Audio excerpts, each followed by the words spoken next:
Sveiki, mano mėlieji draugai ir klausytojai. Šį kartą trumpas filmukas apie salierą. Turbūt visi žinote salierus, būna jie ne vienos rūšies. Tai yra, būna gumbinis salieras ir būna lapinis salieras. Apie lapinį salierą aš esu padariusi atskirą video, kur rodau, kaip spaudžiu sultis, kaip geriu jas, kuo jo naudingos sveikatai. Salieras yra be galo naudingas sveikatai augalas, apie jį rašomos knygos, žmonės vartoja, džiaugiasi ir tikrai labai naudingas sveikatai. Bet šį kartą ne visai apie tai pakalbėsime, ne apie naudą sveikatai, bet labiau apie salierų auginimą. Ir kadangi aš anksčiau pirkdavau parduotuvėje salierų stiebus, gerdavau, aišku, jie turi stiprų poveikį, net ir tie parduotuviniai, bet kažkaip norėjosi, kad tikrai žinočiau, ką geriu, ką užsiauginau ir nusprendžiau pamėginti užsiauginti salierų praeitais metais pati. Ir viskas, ką man pavyko išspausti iš salierų, būdavo tokie plonyčiai stiebukai, mažučiai lapeliai, tokios, kaip galima sakyti, kaip petražolės. Ir aš taip galvoju, turbūt aš tiesiog visiškai nemoku jų auginti. Iš tikrųjų dėjau ir geresnės žemės, ir komposto, ir nežinau, praeitais metais čia turiu omeny. Visko dėjau, atrodė viskas puiku, lapų daug, bet jie mažučiai tokie ir plonyčiai.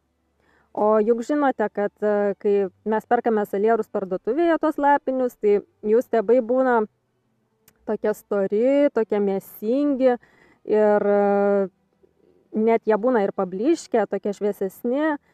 O sakau, tokius kažkokius užsiauginau ir galvoju, kažkas čia yra ne taip. Arba aš kažko nesuprantu, arba, nežinau, nemoku jų auginti, arba yra kažkas daugiau.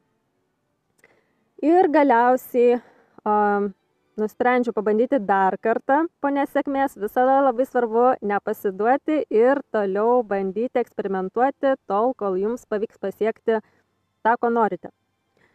Taigi, toliau eksperimentavau su salierais ir nusprendžiau, galvoju, reikia daugiau apie juos pasidomėti. Galbūt čia yra kažkame paslėptas, kažkas yra paslėpta, ko aš nežinau. Ir atradau esminį dalyką. Tai yra, kad salierai būna 3 rūšių. Čia ne visai rūšys, labiau taip varietetai, veislės visokios. Tai būna gumbinis salieras, ten iš tikrųjų yra sustorėjęs stiebas, bet mes jį vadinam šakninių salierų arba gumbinių salierų. Tai tą mes žinome salierą, jį ir parduotuvėse dažnai sutinkame, bet yra dar 2 atšakos salierų, tai yra lapiniai ir lapkotiniai. Ir tai yra esminė klaida, kurią aš buvau padariusi praeitais metais. Ir paskui pasižiūrėjau, dauguma žmonių iš tikrųjų pabando auginti tokius salierus, kaip parduotuvėje užsiauginti, ir jiems nepavyksta. Ir esminė klaida būna tai, kad jie nusiperka lapinių salierų sėklų, o ne lapkotinių. Arba daigelių, jeigu jau perkate iš turgaus. Tai visuomet ieškokite, jeigu norite užsiauginti tokių kaip parduotuvėje storų, mėsingų stiebų, arba bent jau kažką į tą pusę, ieškokite, kad būtų lapkotiniai. Lapkotiniai salierai, kad būtų kotas. Esmė mums yra lapo kotas. O žinoma, kad tiek lapiniai, tiek lapkotiniai salierai, jų savybės yra labai panašios. Tikrai, jeigu užsiauginote netyčia tuos lapinius salierus, tai vis tiek vartokite sultis, gerkite, bet tiesiog jas nėra taip patogu spausti. Šitie salierai labiau yra naudojami kaip prieskoniai, džiovinti galima, nežinau, gal ir arbatas galima daryti iš jų. Tai vis tiek nauda bus, bet kuriuo atveju iš šitų stiebų tiesiog nenusiminkite ir negalvokite, kad jūs kažką ne taip darote ir dėl to jie neužauga tokie kaip parduotuvėje. Gerai, jeigu ten visiškai nederlinga žemė, taip, jie gali užaugti, net ir tie lapkotiniai galbūt gali užaugti tokie visiškai menkučiai, smulkučiai. Bet jeigu jūs viską paruošėte, dirvą paruošėte, ir vis tiek užauga tokie, vadinasi, jūs pasisėjote ne lapkotinių, o būtent lapinių salierų. Tai dabar aš parodysiu šių metų rezultatą, kuris mane tikrai džiugina, o dar yra jiems augimo virš mėnesio tikrai, tai jie dar spės užaugti, nemaži. Tai dabar einam pasižiūrėti, kuo skiriasi lapiniai ir lapkotiniai salierai. Tikrai nenoriu girtis, kad aš čia salierų auginime pasiekiau kažkokį maksimumą ar idealą ir čia jau viskas, ką galite išspausti iš salierų stiebų. Tikrai ne, galbūt viskas priklauso, aišku, ir nuo veislės, priklauso ir nuo auginimo sąlygų, bet aš tikrai džiaugiuosi tais rezultatais, kuriuos šiais metais pasiekiau su salierais. Ir kaip ir sakiau, jie dar augs ir augs. Aišku, jūs net ir augant, jūs galite vartoti juos sultims. Tiesiog tie lapkotiniai salierai yra patogesni spausti sultims. Dabar noriu pirmiausia parodyti esminį skirtumą, kuo skiriasi lapkotinis ir lapinis. Tai va, čia matom lapinį salierą. Aš aišku jau čia apskabiusi esu, bet, matot, stiebukai tokie yra mažučiai, plonyčiai, tokie labiau kaip petražolės, į patiekalus, pasiskaninimui. Ir, kaip sakiau, apskabiusi esu, bet viskas, ką jie ten maksimumą gali pasiekti, tai maždaug tokios storios stiebai. O dabar pereikim prie šalia augančių lapkotinių.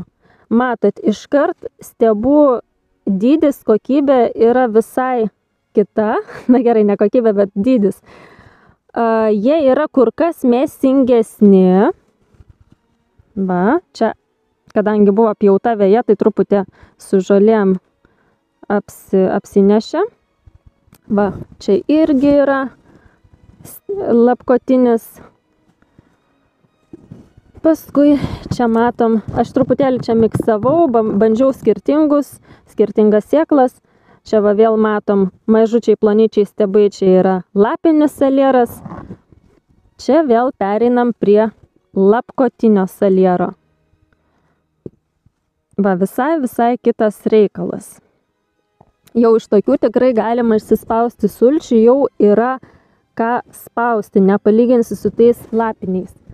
Čia va vėl lapinis ir va lapinis ir lapkotinis. Iškart va kaip skiriasi stiebų storis. Na va čia dar va porą parodysiu.